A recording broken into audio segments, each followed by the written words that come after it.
guys, I'm Tiffany and welcome to the Wise Guys podcast. I've got Leisha and April with me today. We're talking about decisions. And decisions, like decisions.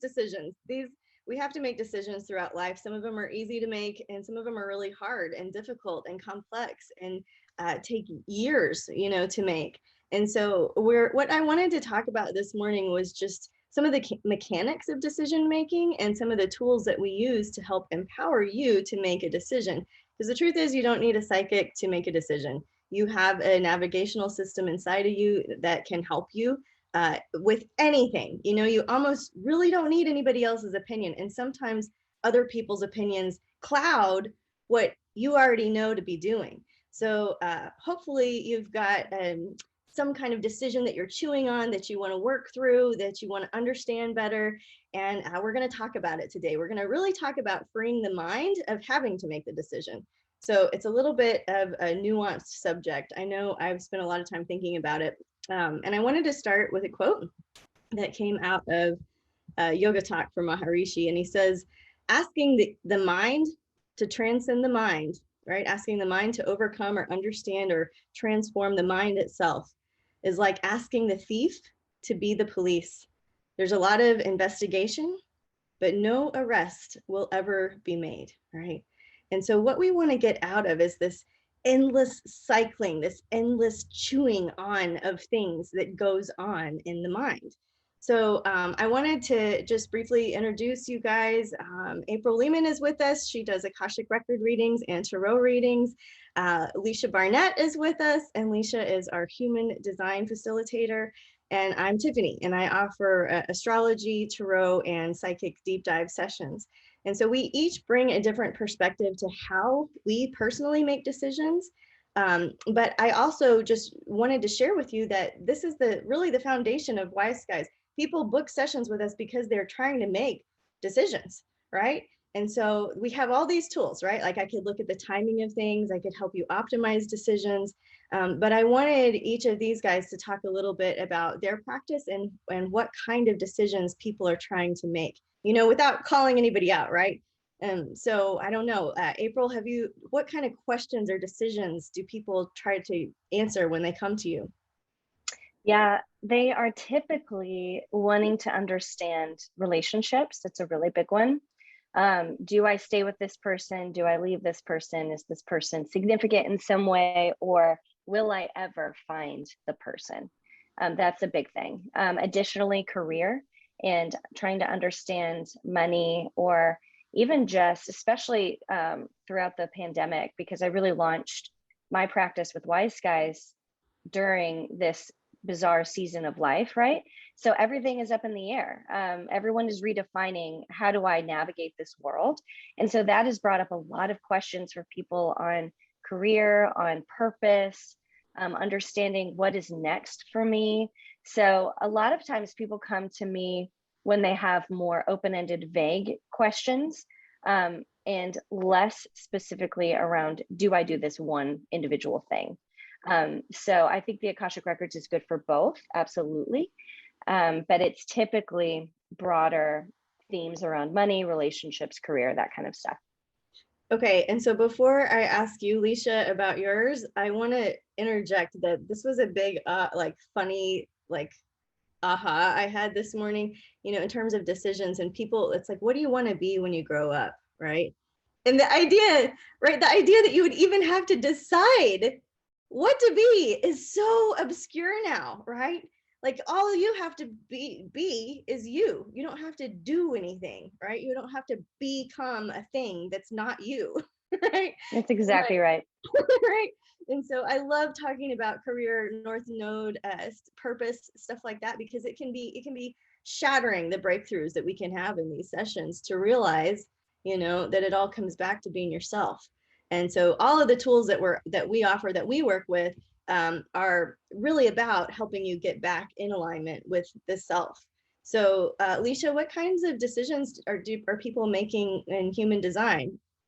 What kind of? Yeah. What do they come per session? Yeah. I definitely, hear a lot of the themes like you were talking about, April, with career, relationships and just, life decisions, money, things like that. But really with human design, a lot of things that I see are wanting to know themselves better. Sort of like along the lines of like, who am I? What's my purpose? What's my direction in life? Where do I go? What do I do? Kind of thing.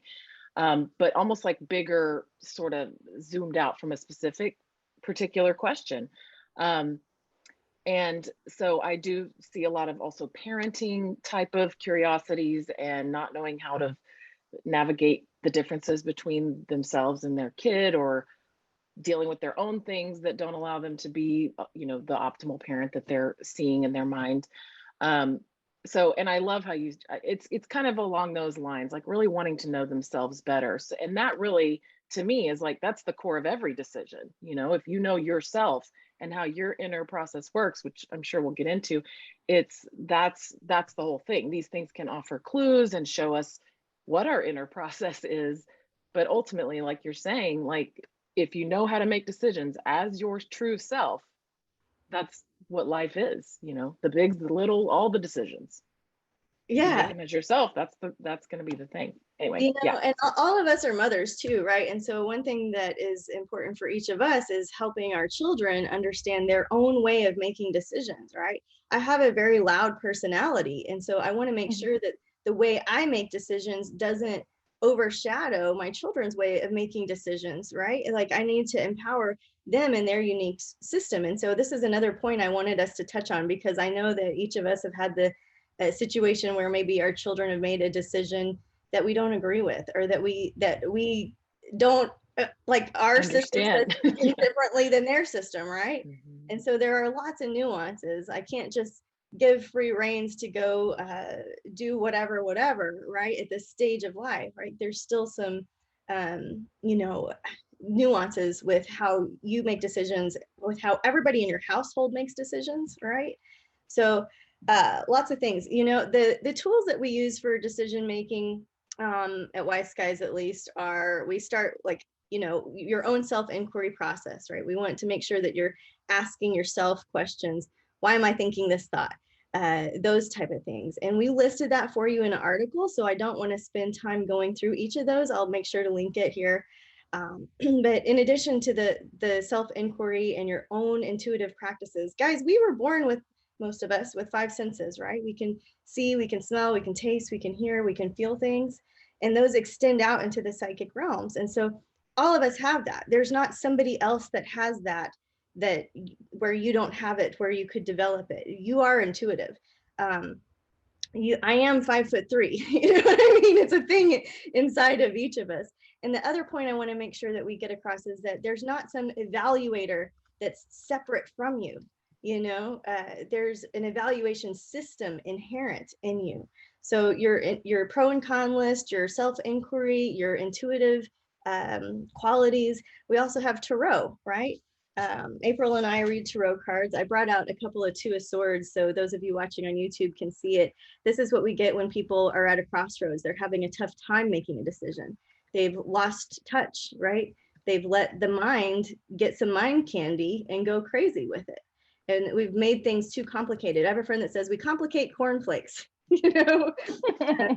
and so tarot can be a great inquiry tool to help you see what is it that I'm thinking on? What is a good direction I could go in? The Devil is another card that we get in tarot when people have overthought something, you know, where the Devil backwards is lived, right? So we want to talk about our lived experiences in order to make a decision too.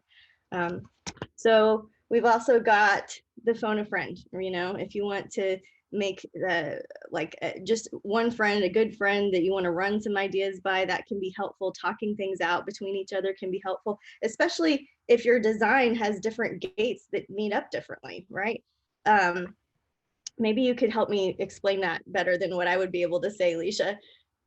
Yeah, I mean, well, and I think what you're pointing at is that each of us has this unique process. So, you know, like you said, looking at tools, looking at tarot, pulling cards, doing an Akashic Records reading, getting your design read, or being aware of your mechanics, all those are showing us what our mind is, where our mind is thinking and what it's thinking. But that's not what makes the decision. That's just, right. Oh, I'm collecting information from my mind's thoughts, you know, Right. and that's a shift from what we have always learned to do, what our society does, what we're conditioned to do. But and I think all of this is pointing to, that's all mind chatter. And what the point of this is that I'm hearing is, watch the mind chatter, but connecting with your intuitive process, that's the thing that is going to be your decision making tool for everything. And sometimes that means talking to several people, you know, because of the way your gates and your different things line up, they need to be hooked up to different people. Even in a coffee shop, if you call your, you know, I call Tiffany, I'm sitting in a coffee shop, I'm getting different activations from awareness around me, whether I know these people or not. Plus, I'm getting the connections that Tiffany and I have that are complementary and bring different awareness to each other. So I love how it really does depend. I may be able to just call Tiffany from my car alone, or some people may need to go and be in a coffee shop, then call Tiffany, then call April, then call Alicia, then, you know, mom or whatever it is. So yeah, I like that it's, yeah, go ahead, April. Yeah, love it.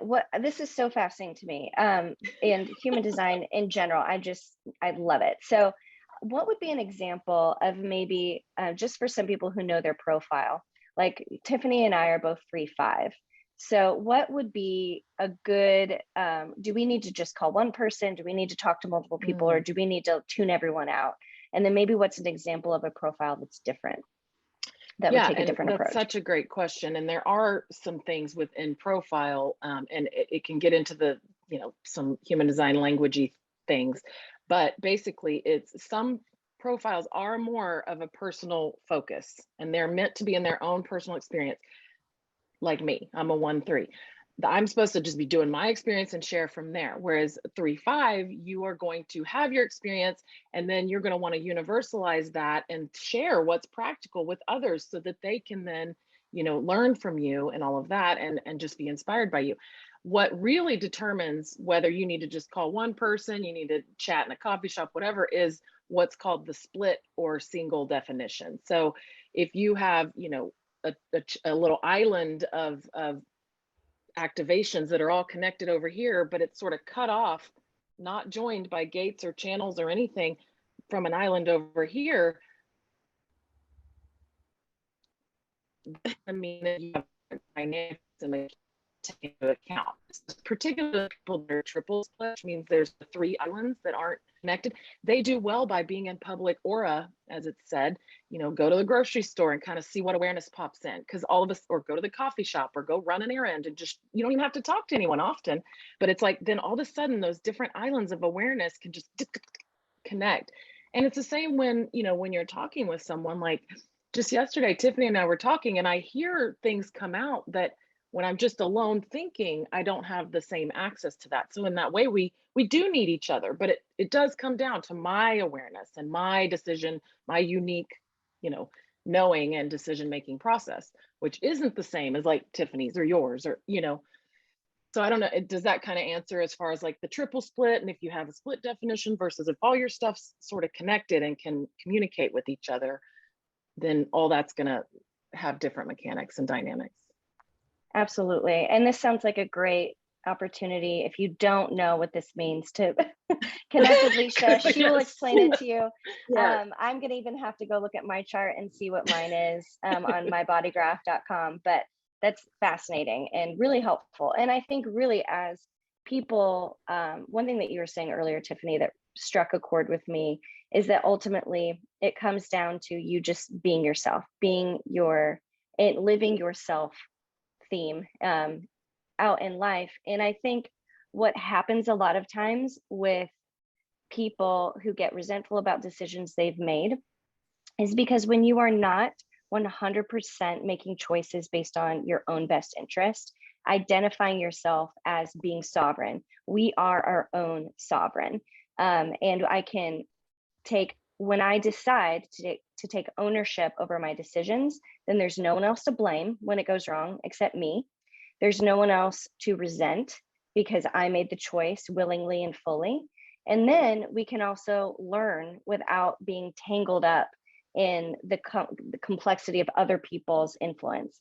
And so when we stay true to ourselves and make choices that are best for us, that frees up everyone around you from being tied in to, the downside of a decision, like I said, resentment, blame, shame, all of the yucky stuff that can come in and ruin relationships. When we free other people because we choose what we need to choose for ourselves, that is a breeding ground for the path to be clear, for us to just be able to move forward with confidence. And you know what, if we mess up, it's okay. There's no one else to blame but ourselves, and that's all right. We can forgive ourselves. And even then, there are no mistakes, right? So it's like, there's not, it's not really that I need to even blame myself. I'm just gathering more data. Oh, I did that, and it came out this way. Maybe I want to do it different next time. Maybe I don't. And it's this like constant, batting around of information that we're gathering over time. I love what you're saying too, because it's reminding me that everybody has their own unique timing for making decisions too. And that can be very frustrating if you're not ready to make a decision, but there's somebody else's timeline is at stake, right?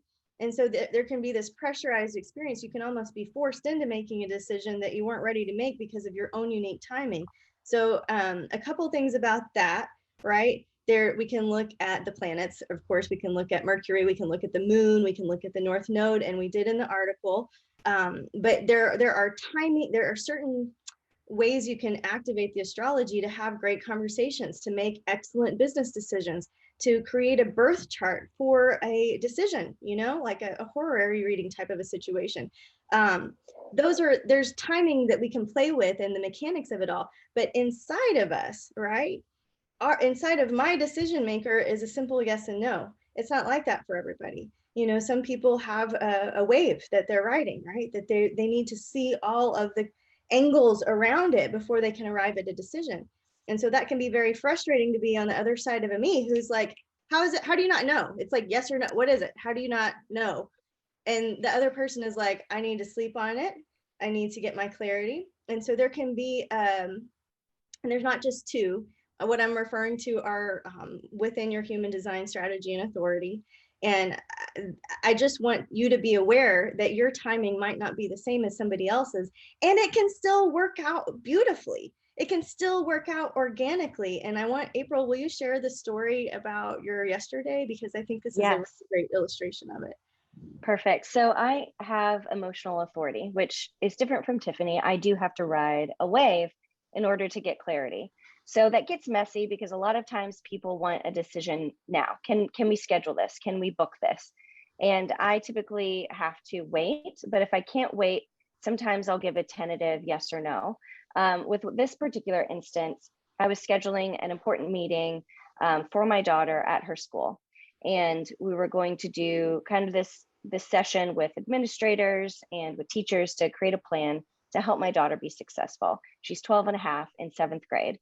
So she's not in high school. She's not fully on her own in these situations, but we're moving in that direction. I'm trying to teach her independence. So I booked this session, booked the meeting, looked at my day yesterday morning, and had a very much an emotional no to going. It was just the circumstances of the day worked out differently than I had hoped or planned. And it was going to be a no from me. And I felt that very strongly in my body. So I reached out, asked to reschedule.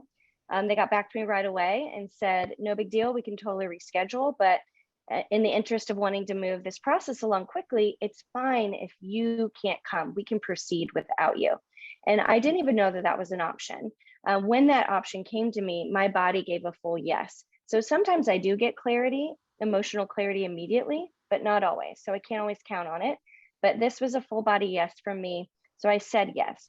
Then I started to second guess myself, thinking, oh, am I a bad mom that I'm not going? Does she need me there? But my intuition, my intuitive ping was that, no, this is a good thing for Addison to do on her own. She has the opportunity now to use her voice and speak up in a way that maybe wouldn't be possible if I was there. So I let it play out. She was good with it. I checked with her and made sure she was fine. And then afterwards, I had an incredible report that she was very much able to communicate her needs and expectations and desires. And I didn't need to be there. And she felt very confident that she was able to handle that situation on her own. And so because I followed my waves and listened to my body, even though my mind wanted to kind of screw with me and make me second guess or overthink or get in that analysis paralysis, I rejected that and trusted what I know from my own strategies and human design, and it played out beautifully. So just a testimonial in a small stakes way that when you listen, it really does work. And what I love about what you're saying too, just as just reinforcement for what we were saying earlier, she's a manifester, which means, her design is that she is meant to use her voice and inform what she needs or sees, right? Or is going to do. So that within that, not only did you honor your own, strategy and authority, regardless of what the mind was, but this and but that, and you need to show that you're right? Even though it was like a sacral or emotional or intuitive no, right? Not only did you honor that in yourself, but you honored that in her by letting her take charge of that in a way and sort of see what her impact is. And it's like such a great, like you said, low stakes way. I'm like getting the chills because she can use that, her strategy and authority as her design, as a practice thing as a 12-year-old, instead of not being understood, getting out into the world and having all this gunk, weighing her down from her own decision making. So I love that example for so many reasons. Thank you so much for that. I didn't even think about that. So thank you. That's huge validation. So sweet. Oh my gosh. Yeah. Well, it's not low stakes. It's the highest of stakes. It's her education for herself of her learning style. It's like the highest of stakes and the hardest decision to make as a mom to not go. Because what is everybody going to say about you? Like, oh, you were too busy. Like, oh, your work was more important than your daughter. And you're like, no, I got the secret, I actually, and you could never have known all that was gonna, like you were saying earlier, right. All we know is that if we follow our own internal decision making and trust it, whether our mind is and doesn't like it, it's not gonna like it usually. But when we trust that and honor ourselves with that, which is not easy at times, then all this magical stuff happens that, like you said, the aliens are coming in and messing with Leisha. Right. Leisha, we can't, you're style. Am I frozen? There, now you're back. Frozen? You're back. Well, I'm sure we got the point across. Hopefully you can encode that, guys. Exactly. That was a secret download. No. So there's one big thing that we haven't talked about yet, and it's about asking the right question. Because the language you use, the way you frame things, the question itself, might not even be answerable. Sometimes people come for like a psychic reading or a tarot reading, and they're asking a question that is not answerable by these 78 cards, And I'm like, hang on, let's reframe it. And already it helps them feel differently about it. Just asking the question differently, I might not even have to pull the cards, right? And so we have that, guys. We have a free resource for you with our Facebook group. It's the Wise Guys Inner Circle.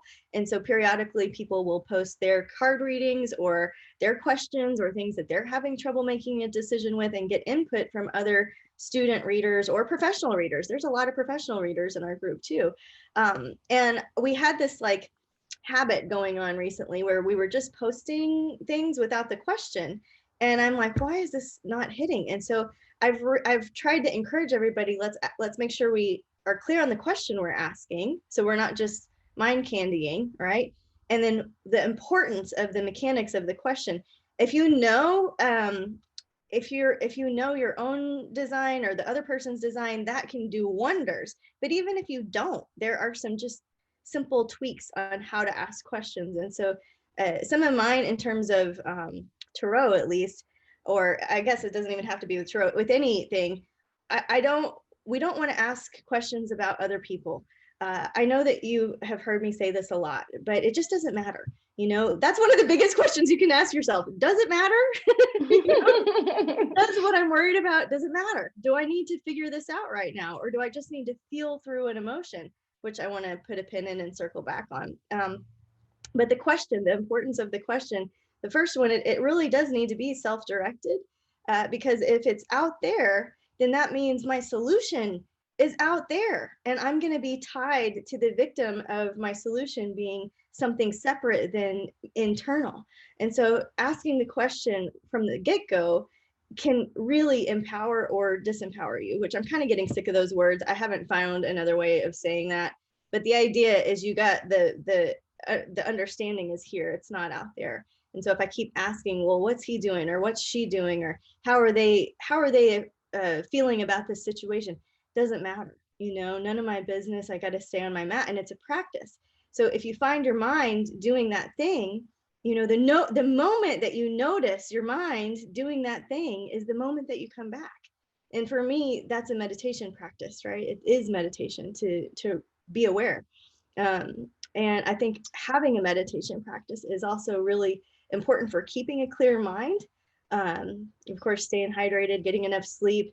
We talk about in the article, are you hungry, angry, lonely, or tired? Not the right time to make a decision. I see, April, that you have something to say, and I also want to ask Leisha about the thing that your partner shared that was so helpful with feelings versus decision making. So, okay, Leisha first. Okay, I like how you're like, do that one first. Yeah, so my partner is emotionally defined. He's a manifesting generator. And so his decision-making authority is like his inner process is like April's, it's emotional. So there's a wave, they have to wait through the cycle and all that. But what I loved about it, it's like this solar plexus wisdom is how it felt to me, and just so simple and practical, is, one time the other day I was feeling like, oh, this is how I feel. And like, I'm not sure what to do. And he was like, look, okay, what's the issue here? Are you having feelings and like you need to work through those, or are you trying to figure out what to do? And I was like, well, both. And he's like, okay, well, here's the thing. If you're having feelings, you got to sit with those and work through those first. Then you can make the decision. So while it feels like oh, like I'm angsty and I need to decide this thing because people are waiting, or it's whatever, it's on someone else's timing and my mind has all these things to say. Okay, but you're having all these feelings right now. That has to be taken care of first. So I think that's what you were going to, is like, if you just need to sit in the emotion and not do anything about it, just feel it, cry. Oh, sad. Feel it and cry. Yeah, just two great things to do. You're right there. Just continue to feel it and cry. I guess we're just gonna hold it. Exactly. Just feel it and cry. Find the space. Then once that's clear and neutral, then you can more clearly see what to do. So I may be frozen again, but I think that's you're back.